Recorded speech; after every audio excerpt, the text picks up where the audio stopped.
Boa noite a todos e a todas. É com imensa alegria que eu retorno ao GEIP, Grupo Espírita Instrutores da Paz, que tenho tido esse convite constante de estar aqui e certamente me sinto honrado por essa oportunidade, porque é uma forma de divulgar a doutrina espírita, usando a tribuna espírita para falar do Evangelho, falar das temáticas que nos elevam e nos enlevam, porque o Espiritismo é realmente a doutrina do Consolador prometido e que Jesus diria que viria e veio e já está conosco desde 1857. E o tema de hoje é um tema muito interessante. Vocês devem ter a visita da Caravana da Fraternidade aqui em breve, mas é o tema que eu justamente escolhi para contemplar o que estamos trabalhando na Federação Espírita no curso de verão, que nós tivemos desde o início de janeiro, até agora os grupos já estão se configurando, mas Peixinho veio trabalhando esse tema: Espíritas, amai-vos, eis o primeiro ensino. Esse texto, portanto, que ele publicou, eu tenho em PDF, já li e eu posso enviar para vocês pelo WhatsApp. É um texto que ele traz o norte de como viver o amor na expressão do que foi dito no Evangelho e no livro dos Médiuns, que eu vou citar para vocês de onde foi retirado. Essa proposta do que nós espíritas, dito por Jesus, ou seja, o Espírito de Verdade, que por mais que haja controvérsias, alguns autores como Cosme Massi, que criou a Kardecpédia, que afirma peremptoriamente que o Espírito de Verdade é Jesus. Já tem outro, Severino Celestino, que é um grande estudioso dos escritos sagrados, que em alguma fala dele, em algum vídeo, salvo engano, ele disse que era João Batista, não João Evangelista. Então, alguns dizem que é Jesus, Espírito de Verdade, e ele vai provar, o Cosme Massi, que é o Espírito de Verdade, é Jesus. E já o Severino Celestino vai afirmar que é o João Batista, que está ali. Independentemente de ser um ou outro, o que interessa é o nível do conteúdo do que é dito nas falas que ele se intitula no Evangelho, quando se mostra como Espírito Verdade. E assim a gente percebe que há uma elevação do conteúdo, da informação que é trazida por esse ser espiritual que assina como Espírito de Verdade. Pode ser uma pleiade de espíritos também, e que se manifesta através de alguém que diz Espírito de Verdade, mas está sob a gerência de várias consciências elevadas, como foi quando Jesus veio à Terra, quando fundou o planeta, de uma nebulosa, que foi a primeira vez que se reuniu, segundo o livro A Caminho da Luz, onde se reuniram espíritos puros para a formação do planeta Terra. Nunca se teve na existência do planeta tantos espíritos juntos para fazer com que a Terra se manifestasse nessa realidade da terceira dimensão, ou melhor, nessa realidade materializada que a gente conhece. E a segunda vez que esses espíritos se reuniram foi quando Jesus reencarnou, quando ele voltou há 2019 anos, que mostrou o que mostrou para todos nós. Então é verdade que o Espírito Verdade, se é Jesus ou não, não interessa. O interessante é que o conteúdo é muito profundo. Então, Peixinho traz essa temática e está provocando todos nós a nos amarmos, e para que isso possa ser vivenciado de fato, porque teoricamente nós estudamos, nós refletimos sobre isso há muito tempo. Mas como de fato criar um modelo ou uma forma de vivenciar o amai-vos, eis o primeiro ensino, segundo, instruí-vos. Então a ideia desse ano, que vocês vão se deparar em algumas casas espíritas, com essa temática sendo divulgada. E a caravana deve visitar aqui, eu não sei, né? Eles passam por várias casas aqui de Brotas, e aí virão falar de uma forma mais sistemática, talvez com PowerPoint, com visitantes de outros centros, fazendo o congraçamento, que é a proposta do movimento federativo, e que a gente às vezes não atenta para isso. Então essa introdução é para dizer, se vinculem mais ao movimento federativo. Eu estou na Federação Espírita há 20 anos, eu entrei em 1919, e... 1919? 1919? Que ato faz? Em 1999, pô, 1919. Quem sabe eu estava lá no início do Pacto Áureo, lá atrás no início do movimento federativo, né? Quando começou a surgir o movimento. Mas enfim, podia, né? Reencarnei em 1973 e podia estar militando, desencarnei rapidamente e voltei. Mas em 1999... comecei na Federação Espírita lá com a Olon e estou até hoje com o André Luiz Peixinho e o grupo todo lá da Olon e venho percebendo essa necessidade de adesão das casas espíritas à Casa Máter, que aqui na Bahia é a Federação Espírita, com todas as controvérsias que possam existir, divergências de opiniões, que isso é natural e legítimo, toda a construção de grupos passa por isso. Aqui vocês também têm isso, dirigentes que divergem de participantes, de coordenador ou de pessoas que estão no departamento doutrinário, mas isso não nos dá o direito, eu penso, de nos isolarmos. E toda a proposta do federativismo é essa união. É a união que a chamada Caravana Baiana da Fraternidade é para que nós nos congracemos em irmãos, filhos de Deus que somos, mesmo com divergências de opiniões, com pontos de vista distintos sobre a condução do movimento federativo, mas essas pessoas que estão lá encabeçando esse movimento vêm no esforço hercúleo, se dedicando a trazer o melhor que eles podem, a contribuição melhor que eles possam dar. Então eu convido vocês a se inscreverem também no Congresso Espírita, que vai ter em abril, que é uma prévia do Congresso Brasileiro que ocorrerá em Brasília, e vai ter em abril essa Regional Nordeste. Entre no site da FEEB, www.feeb.org, se eu não me engano, vocês vão ver, FEEB, coloque lá no Google que vai aparecer o site e vocês se inscrevem no Congresso. E assim vocês poderão estar vivendo essa temática, participando das palestras e entrando nesse espírito de congresso, de congraçamento que nós devemos criar para que nós possamos nos amar de fato, que é o primeiro ensino, segundo a publicação que está no Evangelho e no Livro dos Médiuns. Então, de onde sai isso? Primeiro no Livro dos Médiuns, esse livro que foi publicado em 1861 e que certamente foi o segundo livro da codificação do Pentateuco, o primeiro foi o Livro dos Espíritos, em 1857. A gente não considera o que é o Espiritismo, que foi em 1859, mas também faz parte dos livros publicados por Kardec. Mas da codificação do Pentateuco é o Livro dos Médiuns, que foi em 1861. O Evangelho segundo o Espiritismo, que volta a tocar nesse tema, já foi em 1864. Então vejam vocês, onde foi publicado aqui? Foi publicado justamente no capítulo intitulado Dissertações Espíritas. São várias mensagens, e esse capítulo é dividido em mensagens que eles consideram de grande peso doutrinário e com grande relevância, e tem outra parte que é tido como mensagens apócrifas, ou seja, mensagens de espíritos se dizendo Napoleão, Vicente de Paulo, Jesus, assinando como pessoas de grande envergadura, pelo nome e o peso do nome, mas que numa apuração mais detalhada de Kardec, que era muito rigoroso, ele percebia que aquilo ali não tinha, na verdade, era uma falácia, ou que tinham informações ali que eram para gerar, na verdade, separação, dissensão, e não estavam coerentes com a proposta que elas, com o nome que estavam assinando, do peso que estava escrito na mensagem, não era condizente com quem assinava. Então ele passou a considerar essas mensagens como sendo apócrifas. E essas mensagens, portanto, estão na segunda parte desse capítulo, mas na primeira parte, no item 9, que foi o que deu origem ao texto de André Luiz Peixinho, vai ter uma fala que eu até escrevi na época, que peso eu botei. Isso eu li esse livro em 2006. E na época, quando eu leio, por isso que eu gosto de fazer isso, eu retorno e coloquei, li todo, término da leitura em 3 de março de 2006, no interior da Bahia, durante o período do Carnaval, li todo ele no Carnaval, muito bom, vou lê-lo em alguns grupos de estudo que participo. Foi a impressão que eu coloquei lá em 2006. E aí, lá na época, quando eu li essa mensagem de item 9, eu botei, nossa, que peso, aí botei mensagem de Jesus, ainda anotei, porque é tida como Jesus de Nazaré. No final da mensagem, para não cansá-los, vocês depois vão no Livro dos Médiuns e lê o item 9 do capítulo 31, Dissertações Espíritas. Ele termina assim: eu vos digo em verdade, melhor, um pouquinho acima, homens fracos, que acreditais no engano de vossas inteligências obscuras, não apagueis a chama que a clemência divina colocou em vossas mãos para clarear o caminho e vos levar, filhos extraviados, ao regaço de vosso Pai. Eu vos digo, em verdade, crede na diversidade, na multiplicidade dos espíritos. Estou bastante tocado de compaixão pelas vossas misérias, pela vossa imensa fraqueza, para não estender a mão protetora aos infelizes transviados que, vendo o céu, cai no abismo do erro.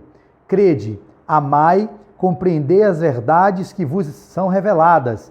Não misturei o joio com o bom trigo, os sistemas com as verdades. E aqui vem, espíritas, amai-vos, eis o primeiro ensinamento. Instruí-vos, eis o segundo. Todas as verdades se encontram no cristianismo. Os erros que nele se enraizaram são de origem humana. E eis que, do além-túmulo, que julgais vazio, as vozes clamam: irmãos, nada perece. Jesus Cristo é o vencedor do mal, sede os vencedores da impiedade.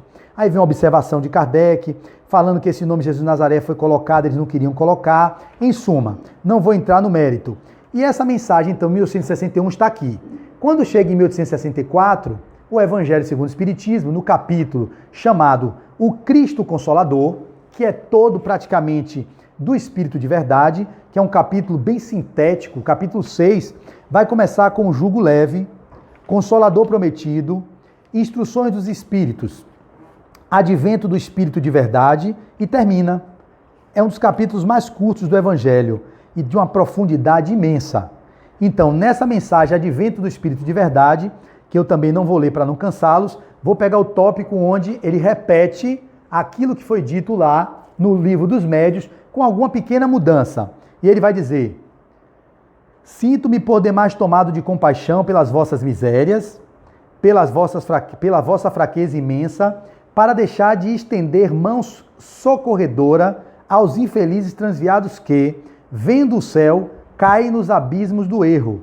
Crede, amai, meditai sobre as coisas que vos são reveladas, não mistureis o joio com a boa semente, as utopias com as verdades. E aí vem: espíritas, amai-vos. Este é o primeiro ensinamento. Instruí-vos. Este é o segundo.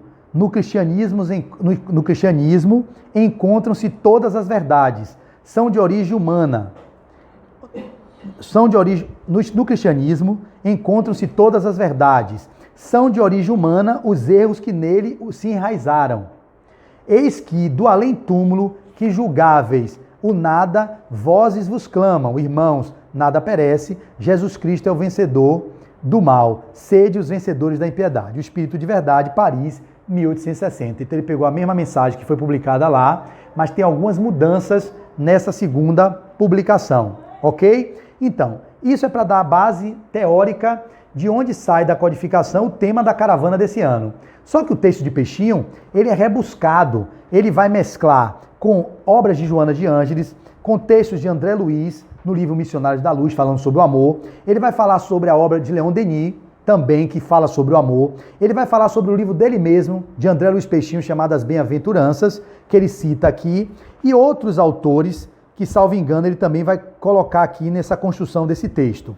E o que é que tem de interessante para nós todos que estamos aqui e que traz de relevância para que nós possamos exercitar esse amor? Eu lembro que eu falei no final do ano aqui sobre as linguagens do amor. Eu não vou repetir, porque tem palestras nossas que estão publicadas, inclusive gravadas, sobre a linguagem do amor, que eu fiz no Centro Espírita Chico Xavier semana passada, e que está muito interessante. E aí eu faço uma síntese do processo do amar na visão espírita e na visão desse autor que escreveu esse livro, que eu achei muito relevante para trazer para o movimento espírita. E muitas pessoas têm dito que tem ajudado muito nas relações deles, no casamento deles, e que percebem que aquelas linguagens, elas não estavam atentas e que existia sim amor no cônjuge, mas às vezes estavam em litígio ou em questão de divórcio por não saberem ler a linguagem que o outro falava. Então eu não vou falar sobre isso hoje, porque senão fica muito repetitivo, é um tema que eu tenho me debruçado bastante, tenho até modificado minha conduta com minha companheira por ter melhor entendido a linguagem que ela fala e a linguagem que eu falo, pedindo que ela leia o livro para ela também atender a minha linguagem, que é muito difícil ela atender, porque ela fica na linguagem dela, eu tentando contemplar a linguagem dela o tempo todo, eu estou tentando fazer, e ela simplesmente não está atenta à minha linguagem. Mas isso fica para um outro esquema, um outro momento nós vamos falar sobre isso. Então, falando isso, o tema hoje eu vou abranger o amor no sentido amplo, no sentido lato, e que tem sido propagado por vários autores, e dentre eles, Peixinho vai citar, e é verdade que aqui tem uma passagem que vale a pena citar para vocês, que é do livro de Alberto Almeida, O Amor Pede Passagem, que também é do Evangelho, quando ele diz assim, que é a passagem de Mateus, que diz assim, deixa eu ver se eu acho aqui, que eu tinha marcado, o amor, sim, o amor é a essência divina e todos vós, do primeiro ao último, tendes no fundo do coração a centelha desse fogo sagrado. É fato que já haveis podido comprovar muitas vezes o homem, por mais abjeto, vil e criminoso que seja, volta a um ente ou a um objeto qualquer, vive e ardente atenção, à prova de tudo quanto tendesse a diminuí-la e que alcança, não raro, sublimes proporções. Isso é uma passagem do Evangelho segundo o Espiritismo, que vai falar que até aquelas pessoas que a gente considera abjeta, que são pessoas que são execráveis na sociedade, elas conseguem desenvolver em um nível o amor, nem que seja por uma planta, nem que seja por um cão e nem que seja por um animal. Mas a verdade é que a passagem que eu queria é essa daqui, que eu vou citar para vocês, certamente eu vou encontrar, porque eu li tantos livros e tantas coisas, e aí termino na hora me perdendo onde foi que eu encontrei a passagem. A passagem do Evangelho que eu podia dizer de cabeça, mas eu quero falar ipsis verbis. Vamos falar então de cabeça, já que eu não estou conseguindo encontrar. Que Jesus diz o quê? Amarás a teu Deus de todo o teu coração, de toda a tua força, de toda a tua mente, e amarás ao teu próximo como a ti mesmo. Essa é a passagem, resumindo todos os profetas que o antecederam, ele resume nessa máxima. Se eu não me engano, está no Evangelho de Marcos, se eu não me engano, ou é Mateus, mas estava aqui marcado para ler para vocês. Então, o que é que ele quer dizer? Que o maior mandamento que nós temos é o amor. Mas como viver o amor? Nós temos outras pessoas que chegam a falar que a Bíblia toda, o Velho Testamento e o Novo Testamento, se pudesse ser resumido todo ele, numa única palavra, seria ame. Se a gente conseguir amar, nós estaríamos dentro da proposta do que o Cristo nos está incitando há 2019 anos e muito antes dele vir em forma de homem, em forma de corpo, estrutura física, quando ele gerenciava aqueles que o antecederam. Porque ele é o gestor planetário há milênios, muito tempo antes de nós existirmos, ele já gerenciava isso tudo. Então o amor, ele é a tônica da vida. Eu falei também em outra palestra, sem ser as linguagens do amor, sobre os tipos de amor, e não vou perder tempo aqui também, a palestra está no meu canal no YouTube, que as 5 formas de definição que pode ter o amor, que os gregos nos trazem com uma grande contribuição. Eu falei numa época aqui, nesse fim de ano, o amor chamado porneia, o amor eros, o amor filia, o amor storge, que eu não citei, mas é um amor que é da relação familiar, e o amor ágape. O amor ágape seria o amor incondicional, que é o amor que o Cristo consegue ter por nós. Ele consegue ter o amor ágape. Só ele teve ele de forma imaculada. Todos os outros que aqui passaram, em algum nível chegam ao amor ágape. Mães que têm seus filhos, pais que têm seus filhos, casais, irmãos, têm momentos de amor ágape, de amor incondicional, inequivocamente. Mas ainda é algo que está em latência, não é o que predomina nas nossas relações. O que mais predomina na nossa dinâmica é ainda o amor porneia, que é o amor posse, é o amor eros, que é o amor erótico, do desejo, há o amor filia, que é o que a gente quer consolidar aqui nessa realidade, que é chamado amor amizade, fraternidade, e o amor ágape, que seria o incondicional, nós vamos passando por ele em alguns momentos da nossa vida. Incondicionalmente a gente renuncia à noite de sono para dar o leite ao nosso bebê que chora. Algumas noites os pais pedem também para revezar-se com a mãe, cuidando do seu rebento. É uma forma de amor incondicional, porque ele está renunciando os prazeres imediatos do seu conforto para contemplar aquele serzinho que chega. Então a gente tem isso? Tem, num determinado nível. Mas não temos isso full time, permanentemente na nossa vida. A proposta é alcançar isso. E esse nível de amor é possível de ser alcançado, mas só será alcançado se nós exercitarmos o caminho para chegar lá. E é esse o roteiro que Peixinho vai trazer de forma interessante, que o texto depois eu dou a vocês. Eu vou trazer aqui os tópicos do que ele sinaliza e vou tentar fazer o apanhado geral para pelo menos provocá-los a ter a vontade de, a partir de amanhã, começar um projeto novo na vida de vocês. Para pelo menos entender que tem um roteiro para eu poder começar a exercitar, para chegar próximo do amor incondicional, que não seja full time, mas que seja 30% do seu dia. Olha que delícia! Se 30% do seu dia você conseguir exercer o amor incondicional pelas pessoas, seria um grande avanço civilizatório. E a gente está como está por não conseguirmos entender a proposta do que é o amai-vos. Instruí-vos, amai-vos eis o primeiro ensino, instruí-vos eis o segundo. Se nós nos amamos e nos amarmos, nós iremos nos desarmar uns contra os outros, porque vivemos armados nesse grande embate de irmãos que se degladiam por algo que, na verdade, é a vivência nessa realidade dos bens materiais, porque nós não acreditamos que somos espíritos imortais. E toda a nossa lógica de viver no mundo, ela é permeada por todas essas guerras fratricidas e todos esses embates, muito fruto da condição e da concepção que temos da realidade. Porque nós concebemos a realidade como sendo material. Quando nós espiritualizarmos a matéria e tornarmos a sociedade espiritualista, independentemente de ser espírita, candomblessista, católico, evangélico, budista, hinduísta, candomblessista, o que quer que tenha a denominação da religião, muito mais do que religião, nós precisamos de espiritualidade.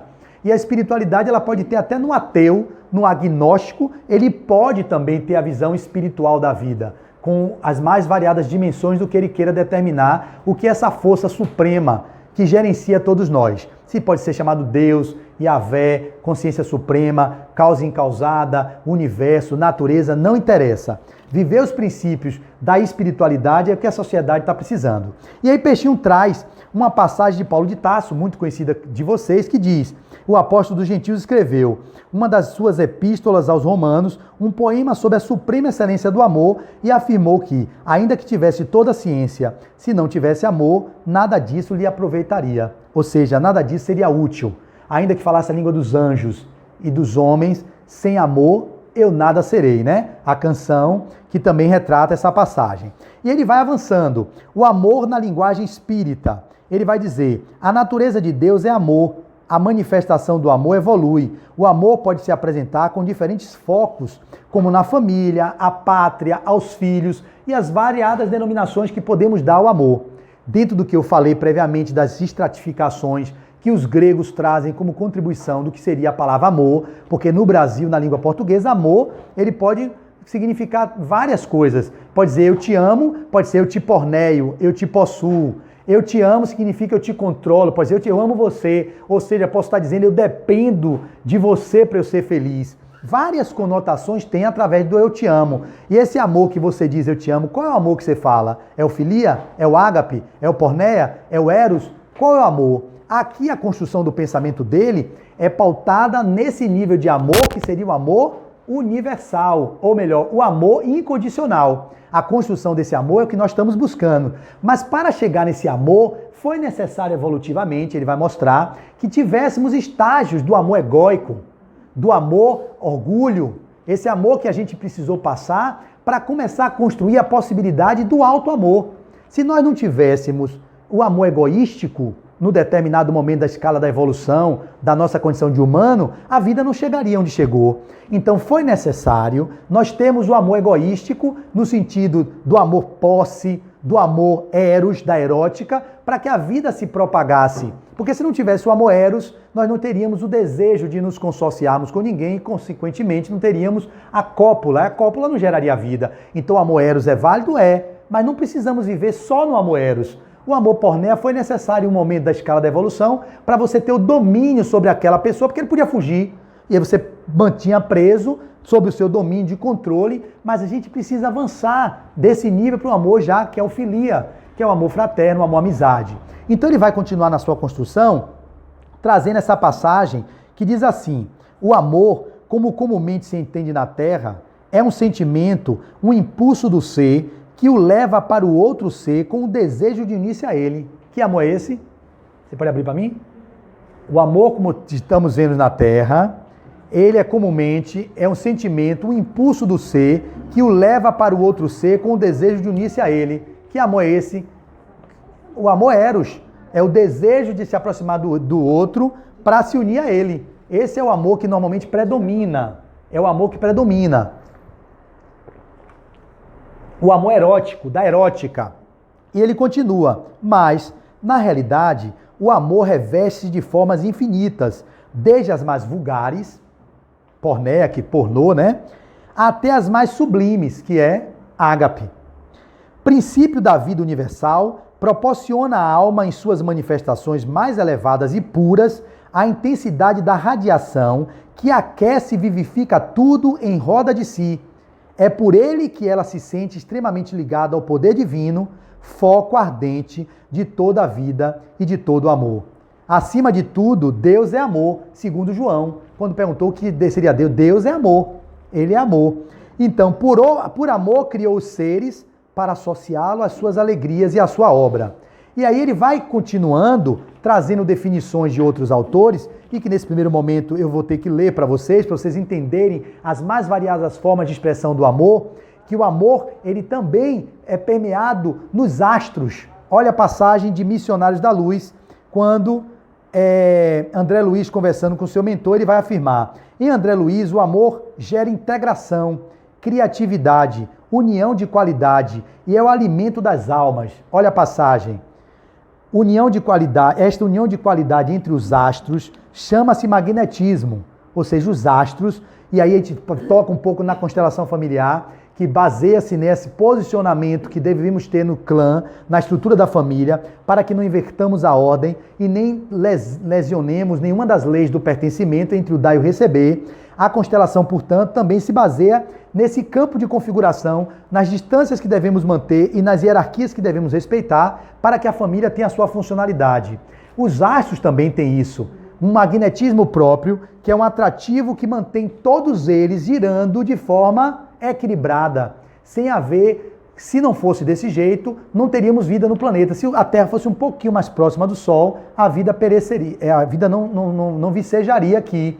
Assim também, se a Lua estivesse numa distância diferente daquela está, as marés iriam inundar toda a Terra. Então tudo foi colocado com uma consciência maior, que nós acreditamos Deus, que é o Criador de tudo que é amor, e por ser amor, ele jamais poderia querer que os seus filhos vivessem o desamor. Então tudo que existe é uma lei maior, que é de amor, de justiça e caridade. Por mais que aparentemente possamos acreditar que é de injustiça, quando vemos uma criança com 10, 12 anos, em plena flor dos anos, morrer, e vemos traficantes, assassinos e pessoas que poderiam, na leitura materialista, já terem partido e estão vivendo. Para quem vai acreditar na vida única, na matéria, vai ter injustiça nisso. E vai dizer que Deus é esse, que cria filho, que faz um que é bom morrer, assassinado, e o outro que não vale nada viver 70 anos. Essa visão materialista e essa visão de um Deus que seria um Deus exclusivista. E não é esse. O Deus que nós acreditamos é o Deus de amor. Cria leis imutáveis e que, por serem imutáveis, nós nos afastamos dos princípios da lei divina e, portanto, nós nos ajustamos a ela, para nos reconciliarmos conosco mesmo, para alcançar a tão sonhada perfeição. Então ele vai dizer, André Luiz, entre os astros também chama-se magnetismo planetário de atração, entre as almas predomina-se amor. Então, entre os astros chama-se magnetismo planetário, entre as almas denomina-se amor. Entre os elementos químicos é conhecido por lei de afinidade. Até nos elementos químicos, água, que é H2O, tem uma afinidade do átomo de hidrogênio por oxigênio, e isso se dá, é a lei de amor manifesta, também naquela realidade das atrações químicas. Isso é o mentor explicando a André. E aí continua, a paternidade e a maternidade são tarefas sublimes, não representam, porém, os únicos serviços divinos no setor da criação infinita. O apóstolo, que produz no domínio da virtude, da ciência ou da arte, vale-se dos mesmos princípios de troca, apenas com a diferença de planos, porque para ele a permuta de qualidade se verifica em esferas superiores. Quando sentimos sede da divindade, nossos espíritos não procuram outra coisa senão a troca de qualidades com as esferas sublimes do universo, sequiosos do eterno princípio fecundante que é Deus. André Luiz, em Missionários da Luz. Vocês podem encontrar essa passagem lá. Então, ele vai citando vários outros autores, e para a gente finalizar as citações com uma que eu acho lapidar, que está no livro que eu cito todos os anos a vocês no Natal, que é Boa Nova, de Humberto de Campos, que foi depois intitulado como Irmão X, por todas as controvérsias que existiram. Eu recomendo que vocês leiam Boa Nova. Peixinho, salvo engano, já leu umas 16 vezes esse livro. Eu já li 4 vezes Boa Nova. É um dos livros mais lindos que eu já pude ter lido.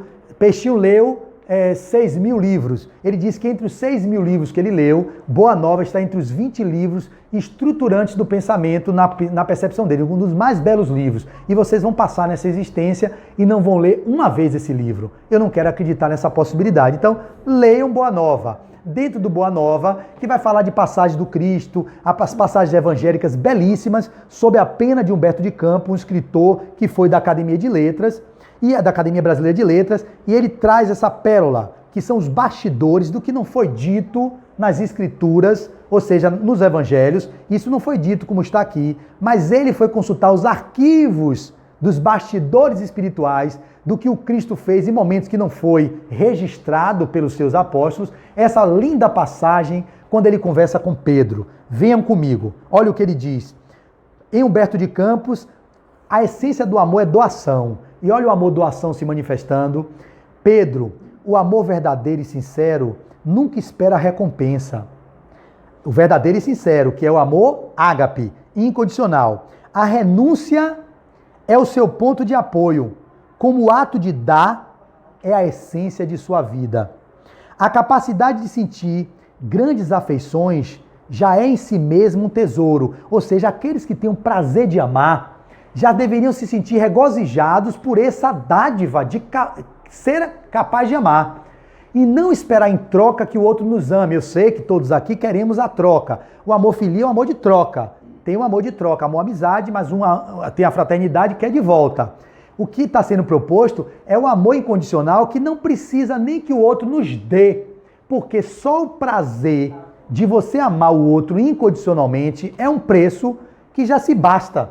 Ou seja, você mesmo se paga por atingir esse nível evolutivo. Queria eu conseguir amar minha esposa incondicionalmente, amar meus pais incondicionalmente, amar meus irmãos incondicionalmente, amar vocês que não são irmãos de laços consanguíneos, mas são meus irmãos filhos de Deus e que eu não consigo amar incondicionalmente. Seria uma grande dádiva quem chega a esse nível de amor, que ama os justos e os injustos, aqueles que são seus algozes, você ama da mesma forma, como Jesus foi capaz de amar. Mesmo Pilatos, que o levou a ter que viver aquela experiência do Calvário, ele amava. Ele amava o Judas, que era o próprio que sentou com ele, que viveu com ele por aqueles 3 anos de apostolado, e mesmo vivendo com o Cristo ungido, o Cristo que é aquele que nunca se conspurcou, nunca se maculou, nunca se corrompeu, e o cara do lado, sentando, vai e entrega por 30 denários, por algumas moedas, para que ele pudesse fazer, achando que Jesus seria aquele que tomaria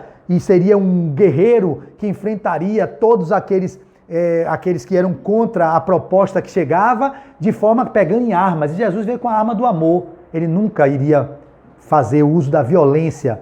E assim mesmo ele conseguiu amar Judas. E assim, amando Judas, foi lá e disse, venha, você fez cumprir a lei. Conseguiu amar até Pedro, que era um dos prediletos, junto com João Evangelista. Ele chegava a amar Pedro de forma que você vai me negar, mas nem por isso eu deixarei de te amar. Ele não disse isso, mas ele mostrou que amou do mesmo jeito. Até antes do galo cantar, me negarás 3 vezes, Pedro? Ah, não é possível, Senhor. E aí Pedro nega, entra no remorso, entra na culpa, que graças a Deus não foi tóxica como a de Judas, porque Judas entrou na culpa tóxica que levou ele ao suicídio, porque não conseguiu se perdoar. Eu vou fazer a ponte do que vocês precisam vivenciar nesse movimento do alto amor que eu chego já. Rimou até. Então, né? Vou vir depois disso, essa rima aí. Então, o Judas, ele entrou na culpa tóxica e aí se mata. O Pedro entra na culpa que não é tóxica. É a culpa que todo mundo tem quando começa a ter acréscimo de consciência. Nós nos culpamos de muitas coisas que cometemos. Eu já cometi muitos delitos. E me senti culpado de alguns deles. Uns eu já corrigi, outros eu não consigo corrigir ainda. Mas eu estou nesse movimento de não entrar no remorso para não toxificar a minha culpa e assim eu caminhar para uma depressão e para um suicídio. É melhor que eu fique com a culpa daqueles que ainda caminham claudicando nessa realidade para alcançar a perfeição, me amando, me perdoando e me construindo num movimento novo que vai surgir de dentro de mim. Esse é o propósito da caminhada para esse amor. Passaríamos sempre pelo alto amor, que é outra obra que eu estou lendo de Andrei, Alto Amor e Outras Potências da Alma, que ele vai trazer várias coisas relacionadas ao amor, que começa no alto amor. Não adianta vocês se arvorarem a amar fora, se vocês não conseguem amar dentro, ou seja, amar vocês mesmos, e que são centelha, todos são centelha divina. Então, amando a vocês estão amando a Deus, e amando a Deus, vocês terão capacidade de amar ao próximo, mas não se arvorar a amar o próximo quando nem mesmo conseguem amar a si próprios. Esse é o chamado. Então ele vai continuar. Pedro entra na culpa que não se toxifica e gera o que gera. Pedro, tu és pedra, sobre ti que erguerei a minha igreja.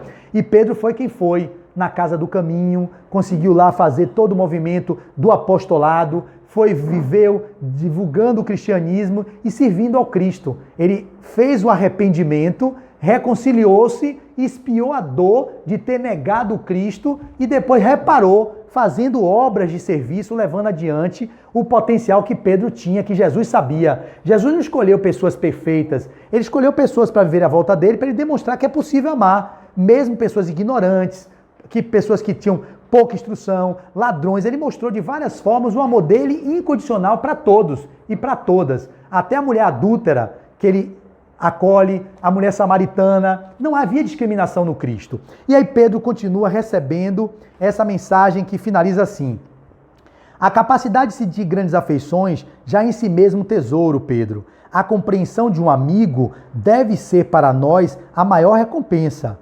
Todavia, quando a luz do entendimento tardar no espírito daqueles a quem amamos, quando a luz do entendimento tardar no espírito daqueles a quem amamos, filhos, mulheres, maridos, irmãos, amigos, se tardar a luz do entendimento neles, olha o que ele vai dizer: aqueles a quem amamos, deveremos lembrar-nos de que temos a sagrada compreensão de Deus, que nos conhece os propósitos mais puros. Ainda que todos os amigos, nossos amigos do mundo, se convertessem um dia em nossos adversários ou mesmo em nossos algozes, jamais, Pedro, jamais nos poderiam privar da alegria infinita de lhes haver dado alguma coisa. Por mais que eles se tornassem nossos algozes, nossos adversários contumazes, não importa, eles jamais nos privariam o nosso privilégio de poder ter ofertado algo a eles. Esse é o nível de amor que eu gostaria de um dia alcançar. Se eu chegar nesse nível de amor, com certeza já não estarei vivendo aqui essa realidade, precisando fazer palestra, porque minha presença já será tão iluminada que vocês se iluminarão só com minha chegada. Esse era o Cristo. Onde ele chegava, ele era o amor manifesto. Nós ainda estamos claudicando, mas não conseguiríamos alcançar o amor do nível que o Cristo chegou se não construirmos o roteiro. E aí Peixinho nos traz um roteiro. Vamos lá? Ele vai falar como evoluir na manifestação do amor. São 6 tópicos que ele traz. Os 6 tópicos do texto são introspecção, comunhão, contemplação, visualização, que é ideoplastia, criação, centração e devoção. Olha que coisa. Ele vai destrinchar. Tá gravando? Quantos minutos tem aí? Pronto, a gente vai até 50 minutos para poder respeitar o tempo de vocês, ok? Temos ali 8h15, ou 9h15, né, até 9h30, beleza? Para a gente ficar, não cansar, que vocês estão aqui estudando desde 8 horas. Vamos tentar ser objetivo, não durmam. Aí no fundo eu não estou vendo vocês, a luz apagada, já tem uns lá que já dormiram, mas tá tudo ok aí. Essa luz escurinha aí, nesse clima aqui de intimismo, a gente termina dormindo mesmo e vai embora. Mas vai ficar gravado, vocês podem ver amanhã, quando eu publicar no canal. Quem dormiu, pega depois, ok? Então, na perspectiva do que ele vai trazer, venham comigo. Eu não vou destrinchar cada uma das passagens, mas eu vou trazer para vocês em primeira mão um roteiro para exercitar isso que Peixinho diz, dentro do que eu estou experimentando no meu 23º dia, hoje, de viver a experiência do milagre da manhã. Eu vou fazer um vídeo em breve, quando chegar no meu 30º dia, vou publicar no meu canal a minha experiência nos 30 dias em viver o milagre da manhã. Por alguma sincronicidade, quando a gente lê o texto de Peixinho, eu não fiz isso por causa do texto, mas aqui vi uma proposta muito parecida com o que tem no Milagre da Manhã, e eu explicarei a vocês. Vocês podem exercitar passagens do que Peixinho está dizendo, dentro desse propósito que eu adotei e que milhares de pessoas no mundo têm feito para colocar em prática algumas ações que são tidas como unânimes por vários estudiosos, neurocientistas, filósofos, psicólogos, estudiosos da mente e do comportamento humano, e que muitos daqui não conseguimos colocar em prática, e eu encontrei esse modelo que está funcionando para mim e funciona para milhões de pessoas no mundo, que eu vou no final deixar esse gostinho para vocês, e quem tiver interesse, eu posso mandar o PDF do livro, o roteiro a seguir, e vocês podem implementar isso aqui que Peixinho está propondo no Milagre da Manhã de vocês. Vamos lá? O que é que ele traz? Como evoluir na manifestação do amor? Ele vai falar sobre as 2 grandes mazelas que a gente sabe que nos leva para o menos. Ele vai dizer, a alma é uma emanação de Deus e por isto conserva a sua característica fundamental, que é o amor. Suas vidas têm por objetivo a manifestação cada vez mais grandiosa desse amor divino. Só que a gente não consegue manifestar. E por que nós não conseguimos manifestar, se somos centelha divina, o amor divino que habita em nós? Porque temos duas grandes chagas que foi dita nas Escrituras e no Evangelho, que são o orgulho e o egoísmo. Ele vai dizer, sob a forma de orgulho e egoísmo, dois grandes obstáculos à manifestação plena do amor, consideradas espiritualmente desde o tempo de Kardec como chagas da humanidade, que é o orgulho e o egoísmo. Então ele vai mostrar que a importância que por orgulho se atribui o torna naturalmente egoísta. Allan Kardec, na Obras Póstumas, vai trazer um texto dizendo assim: a consciência de si mesmo, restrita ao mundo material, eu falei isso no início, preste atenção, faz-nos pensar que a satisfação dos próprios desejos é natural, ainda que se procure a qualquer preço, sacrificando o interesse de outrem, tanto na ordem moral como na ordem material. Daí o surgimento de todos os antagonismos sociais, conflitos e misérias humanas, visto que o outro é considerado obstáculo à realização pessoal e ameaça ao sucesso da pessoa. Este egoísmo é um derivado do orgulho, a supremacia entre aspas, a supremacia da própria individualidade, ou seja, o ego da individualidade, arrasta o homem a considerar-se acima dos demais, julgando-se com direitos preferenciais, molesta-se por tudo o que, em seu entender, o prejudica. A importância que por orgulho se atribui o torna naturalmente egoísta. Isso está em Obras Póstumas, no capítulo Orgulho e Egoísmo. Então, as chagas que nos impedem de vivermos a dimensão do amor ágape, o amor incondicional que o Cristo nos mostrou, são essas mazelas, que são chagas na humanidade, o orgulho e o egoísmo. Esse orgulho e egoísmo, nós devemos banir? Não. O orgulho e o egoísmo, num determinado nível, eu repito, foi necessário para que nós chegássemos até aqui. Se nós não nos orgulhássemos dos feitos que realizamos, nós não teríamos a emulação, ou a motivação, ou o entusiasmo para seguirmos adiante. Ok para isso. O egoísmo, como eu disse, serviu para você preservar a vida, para você manter a estruturação do eixo ego-self, a expressão do ser infinito ou do espírito imortal, o self, na linguagem de Jung e de Joana de Ângeles, é a essência que se expressa na realidade do corpo através de uma personalidade. E essa personalidade é configurada pelo ego. E o ego não deve ser destruído, ele deve ser integrado e manter esse vínculo ego-self de forma bem estruturada para que nós possamos desenvolver as habilidades que temos em latência do potencial divino que todos nós possuímos. Para que isso aconteça e que nós possamos expressar o grau máximo desse amor, ele vai trazer quais são os exercícios para ir concluindo para a evolução da amorosidade. Ele vai trazer a informação sobre a vida do espírito, embora seja a condição necessária, olhe bem, vocês sabem que são espíritos imortais, não é isso que o Peixinho sempre diz? Nós sabemos que somos espíritos imortais, tudo bem.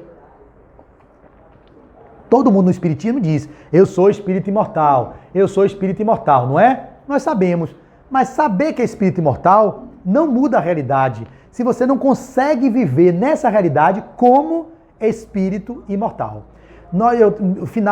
O nosso finado Ildefonso, meu querido amigo, que muito honro a passagem dele na minha vida, muita gratidão, ele falava sempre, e ele falava sobre a questão me fugiu, falei dele, eu falava sobre espírito imortal, sim, somos espíritos imortais, falamos que somos espíritos imortais, mas ao mesmo tempo, lembrei, nós temos que pensar, Flávio Neri, ele diz assim, Flávio Neri, nós temos que pensar espiriticamente, chamando atenção mesmo assim. Eu digo, como assim, doutor Ildefonso? Não adianta te ler tudo, tá todo mundo com a cabeça cheia, muita intelectualidade, muito conhecimento, muito cabeção, mas a gente vai para o cotidiano e para a prática e não consegue viver aquilo que a gente está estudando. Não é viver a moral cristã na sua pureza, na sua pulcritude, não, mas é se conceber espírito imortal. Você está num assalto? Não temer, você é espírito imortal, está sendo sequestrado, ok, você quer preservar a vida, você vai se proteger, mas não entra num desespero desalentador a ponto de cometer um ato insano de brigar com o ladrão e tomar um tiro e morrer antes da hora. Fica na presença, na conexão, eu sou espírito imortal, então você não vai poder me matar. Divaldo relata um fato desse que ele viveu no Rio de Janeiro uma vez, que eu não recordo, mas essa certeza de que ele é espírito imortal, diz assim, eu não morro, você não vai me matar. Você vai matar meu corpo, mas você não me mata. O ladrão se assustou, parece, na história, com ele falando aquilo. A gente pensar espiriticamente e se conceber espírito é no dia a dia, nas relações interpessoais, nos embates do cotidiano, perceber esse espírito imortal e não achar que sou, eu tenho entendimento que sou, eu tenho conhecimento que sou. E ele vai trazer a informação sobre a vida do espírito, embora seja a condição necessária, não é suficiente para provocar evolução e expansão da amorosidade. É preciso que tais saberes sejam vividos para se tornarem verdades factuais. Para tanto, podemos, como aprendizagem, lançar mão de alguns exercícios práticos. O que Peixinho propõe é isso. Ele quer prática.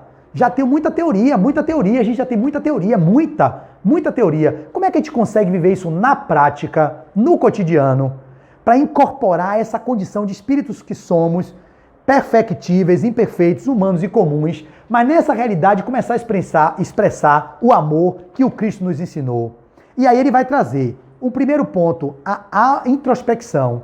Tudo aqui caberia um seminário para cada passagem dessa. Eu vou sinteticamente falar o que seria introspecção. O que é introspecção? Se não o autoconhecimento, se não o mergulho para dentro, se não o autodescobrimento.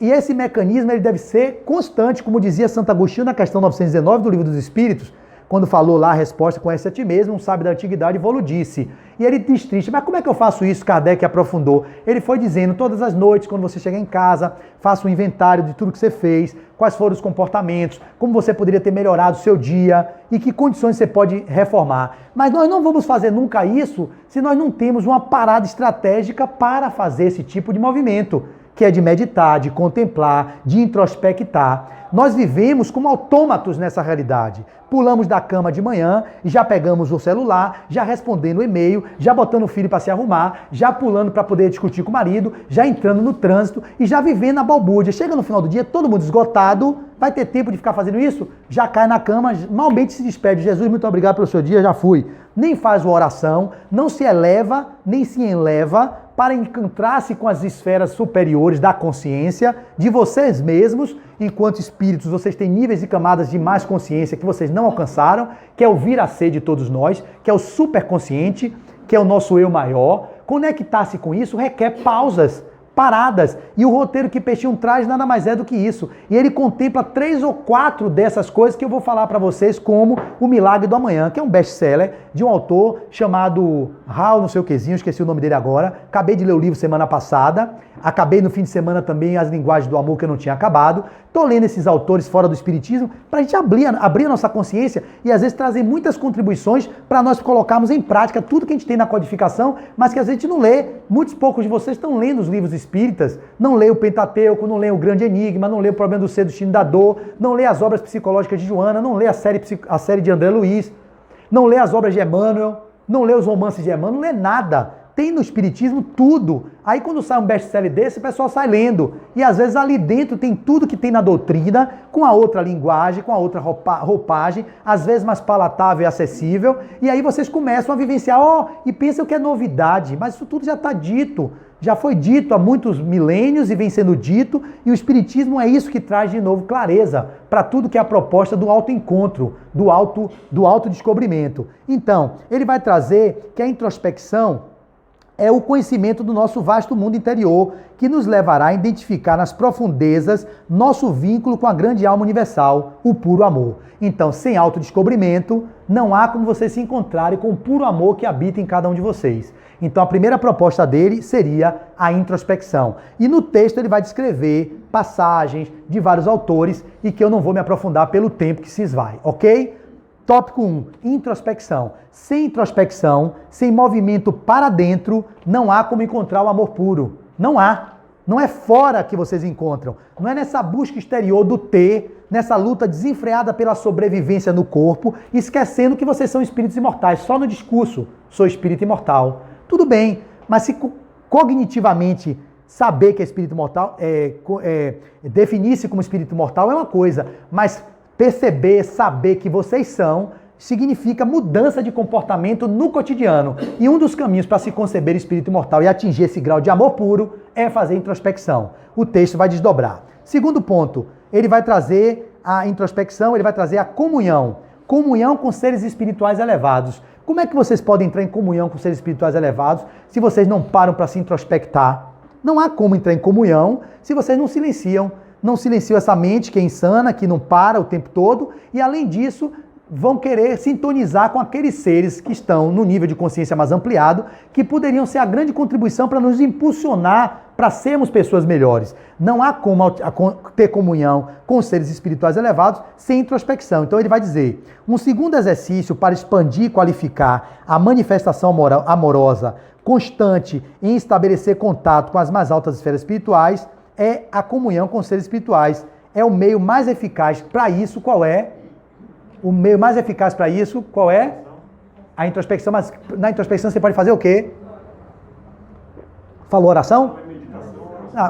A oração. Então ele vai dizer, neste caso, o meio mais eficaz é a prece. Ela, neste caso, é uma elevação da alma acima de todas as coisas terrestres. Não vou aprofundar, o texto aprofunda, então, introspecção, comunhão com os espíritos elevados através da prece, da oração. E ele vai avançar. Vai chegar no outro tópico, que é a contemplação. O que é a contemplação? A contemplação é essa comunhão com, aqui, outro exercício para amplificar a manifestação do amor é a contemplação da natureza.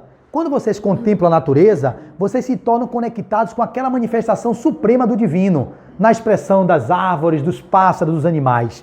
Quando vocês se conectam com a contemplação, isso tudo é Leon Denis que traz também nas suas obras, esse roteiro, ele vai dar uma boa sugestão, ele vai dar nos livros dele, Leon Denis vai trazer isso. Ele vai dizer, ela pressupõe a contemplação uma suspensão do pensamento lógico e a utilização de um sentido de conhecimento estético e espiritual.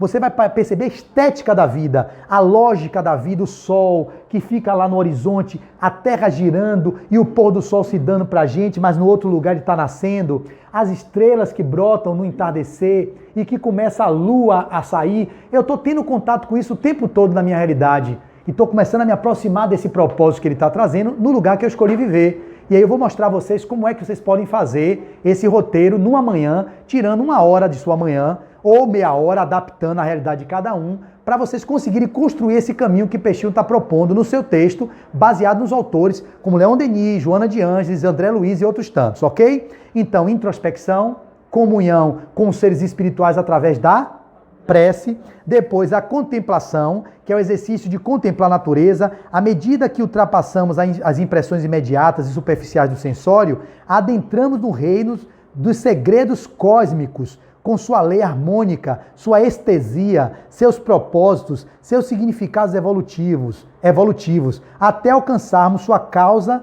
e aprendermos sem palavras e pensamentos a unidade fundamental de todos os seres.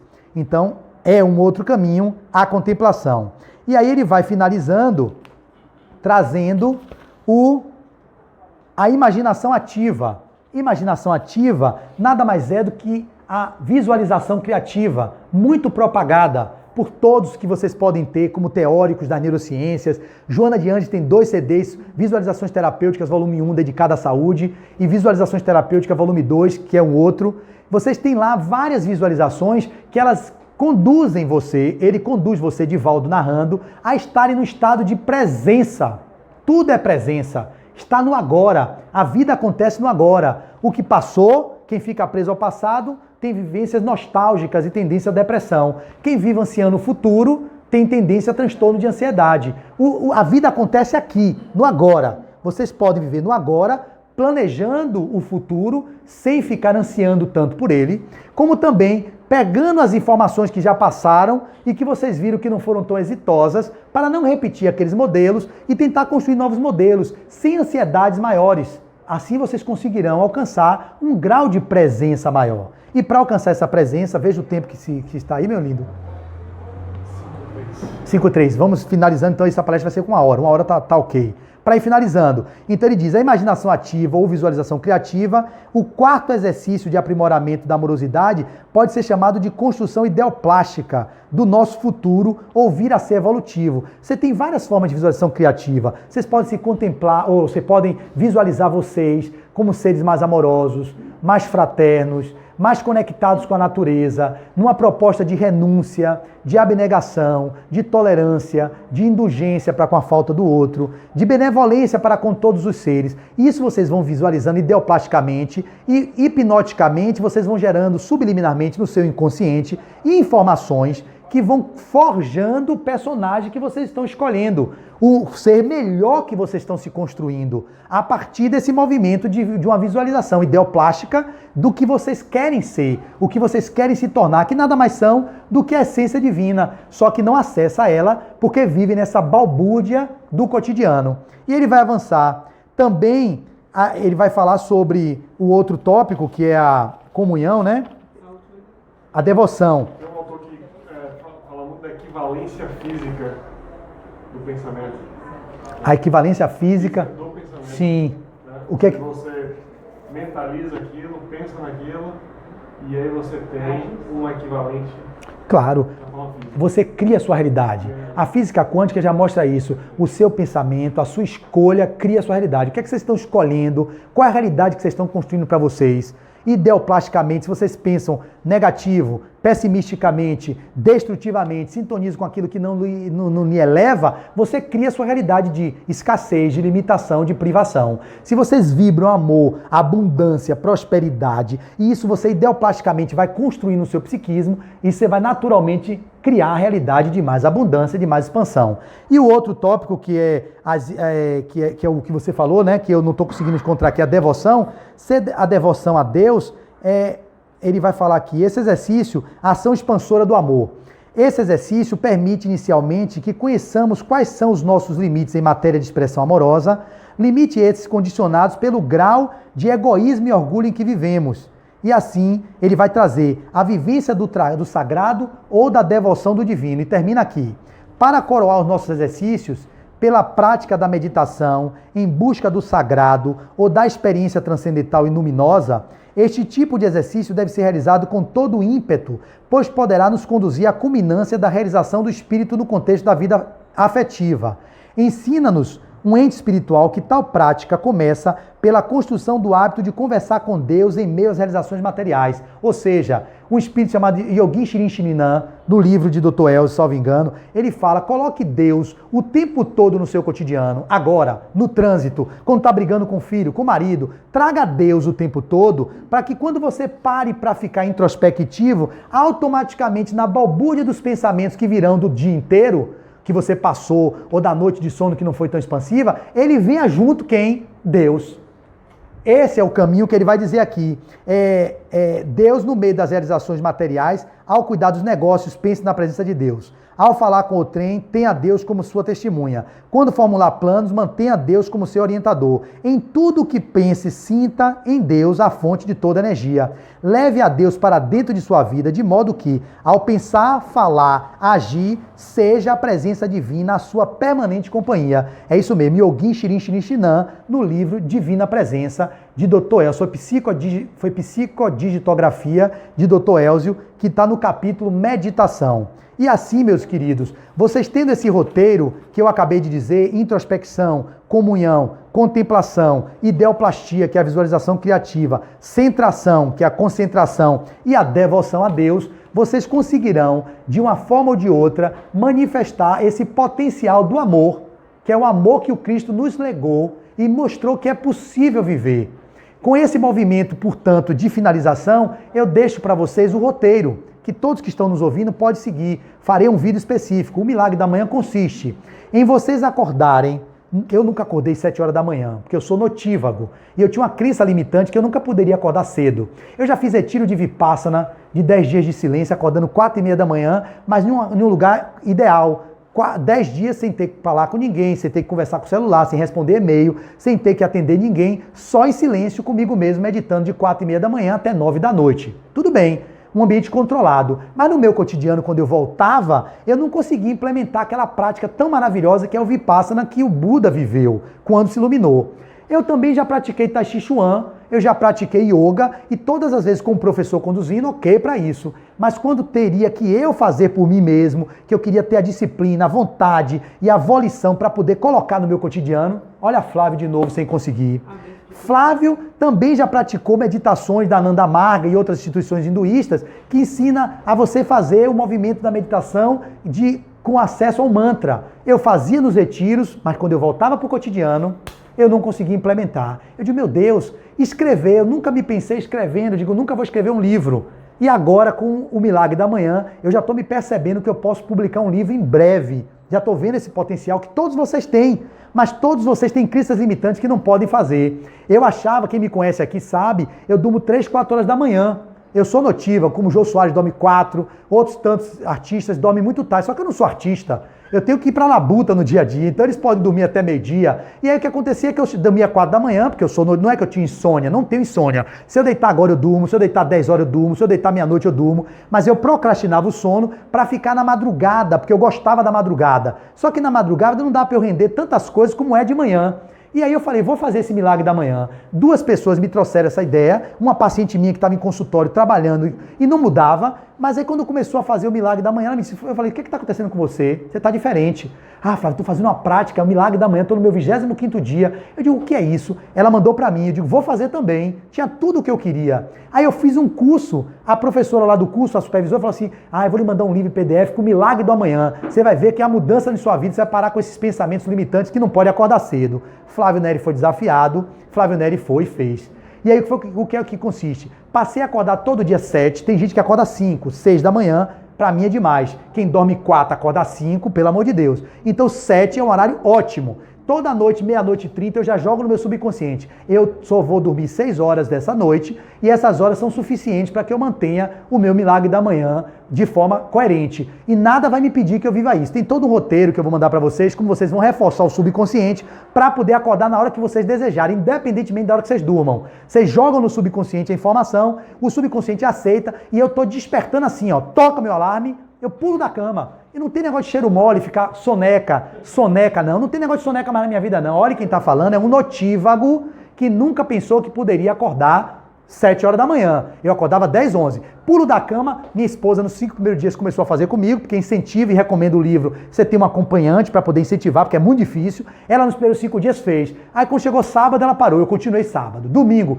também não parei. Segunda, emendei ininterruptamente até hoje. Fica 10 minutos, olha qual é a receita. Acorda 5 minutos para preparar, eu vou no banheiro, escovo o dente, molho o rosto e já sento no meu tapete de yoga 10 minutos de meditação. Pode ser a que você quiser, pode ser Vipassana, pode ser a meditação que você quiser. Os meditadores recomendam 30 minutos a 1 hora. Mas para quem não medita nada, 10 minutos é um bom começo. Então 10 minutos de meditação. Bateu o alarme, eu me desapego. Eu estou me aprofundando na meditação, eu quero ficar mais. Mas para respeitar o protocolo inicialmente, eu estou muito rígido, depois eu vou flexibilizar. Tocou o alarme, eu vou 10 minutos de leitura. Qualquer livro. Pego esse livro aqui da palestra de hoje, começo a ler o capítulo. A mente expandida. Tocou, largo o livro. 10 minutos de visualização. Aí eu venho com a visualização criativa de Divaldo, a visualização que eu baixei na internet milhares, começo a visualizar, ou eu mesmo crio. O meu vir a ser. 10 minutos tocou o alarme, eu vou para palavras de afirmação. O que são palavras de afirmação? Eu começo a repetir. Tudo na vida vem a mim com facilidade, alegria e glória. Eu sou luz, eu sou paz, eu sou amor. Todos os movimentos de alma que eu possa...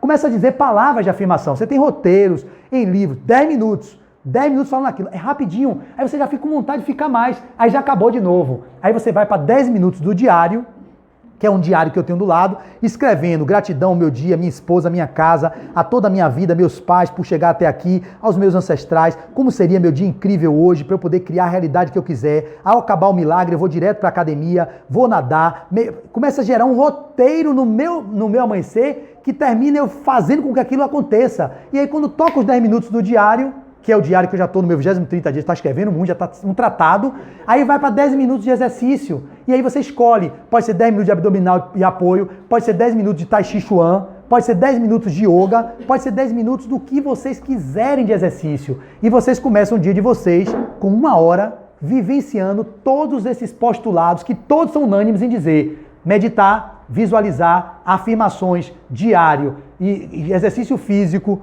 e o outro que eu esqueci, todos esses são itens que são unânimes, que faz bem à saúde e potencializa você. Como a proposta do Amor Amai-vos, você introduz tudo isso aqui dentro da vida de vocês. Muitos criaram barreiras. Você não sabe que é acordar cedo para botar filho para a escola. Milhões de pessoas no mundo fazem isso, adaptando cada um à sua realidade. Se não é 1 hora, pode ser 30 minutos, 5 minutos para cada coisa. O interessante é que vocês façam como for leve para vocês e aí vocês podem introduzir a contemplação, a introspecção, a ideoplastia e todas as propostas que eles trazem, que Peixinho está trazendo, juntando com esses outros que eu acabei de citar para vocês. Agradecidos pela compreensão, o tempo foi um pouco mais longo hoje, 1h05, 1h10, mas eu sinto que foi uma grande contribuição dizer isso para vocês e de se aqui essa plenária, que eu sei que vai fazer, já estou sentindo algumas cabeças assim se mobilizando, passarei com o maior prazer o texto de Peixinho e esses livros que eu tenho e o roteiro para vocês começarem a implantar mais na vida de vocês, essa prática para conseguir alcançar esse amor que é possível, mas só será possível se vocês exercitarem ele. Muito obrigado a todos e muita paz. Que Deus abençoe a todos.